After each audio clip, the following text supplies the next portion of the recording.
Hello, my name is Fred Fontz. I'm a corrections officer, a volunteer with ICISF, and a leader of my jail CISM team.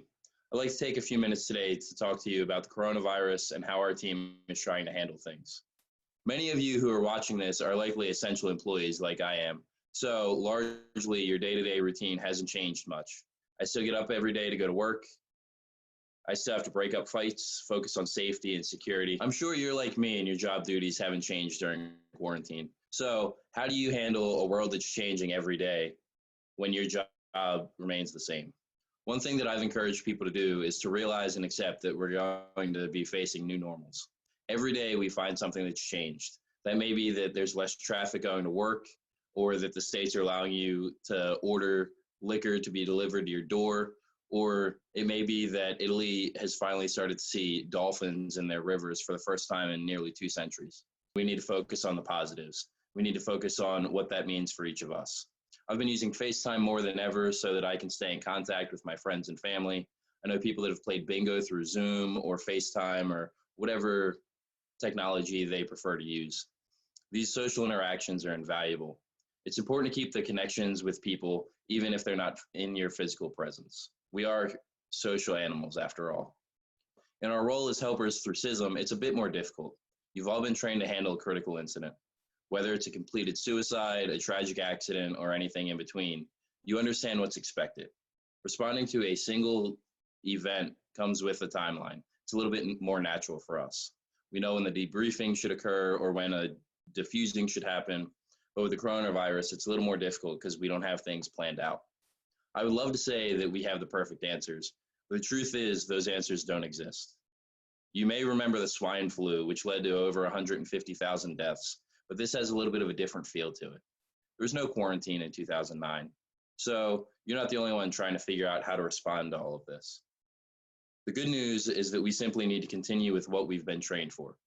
We may not have a set timeline like you would with a typical critical incident, but we do have set guidelines on how to handle critical incidents in general. If nothing else, you know that one-on-ones work wonders for people. More than anything else, I suggest reaching out to people and talking to them. You can figure out if that means by phone or text message or FaceTime or chatting as you walk out the door together. The important thing is making sure that you reach out. To that point, your CISM team should be making a team effort. Whether you're a leader or just one of the members of the team, you shouldn't be doing this alone. One thing my team recently did was a bit of a CMB through email. Typically, a CMB is used to give information to people when they come off of a shift when they're dealing with something that's going to be a multi-day response. For example, if there's a search and rescue crew on a mountain looking for a missing person, that's going to take multiple days. Our team felt that offering any information possible would have been helpful. So we sent out an email to remind people who our CISM team members were, reminding them what our mission and goals were, and trying to encourage people to reach out. We also included a few flyers from ICISF about handling the stress of our current times. It's not exactly a perfect CMB, but it was a way to open the doors of communication and remind people that we care, and to offer some advice on how to handle things. If your community is dealing with someone who has recently tested positive for the coronavirus, I'd encourage you to start by slowing people down. Everyone's going to want to reach out to send their love and their support and ask what they can do to help.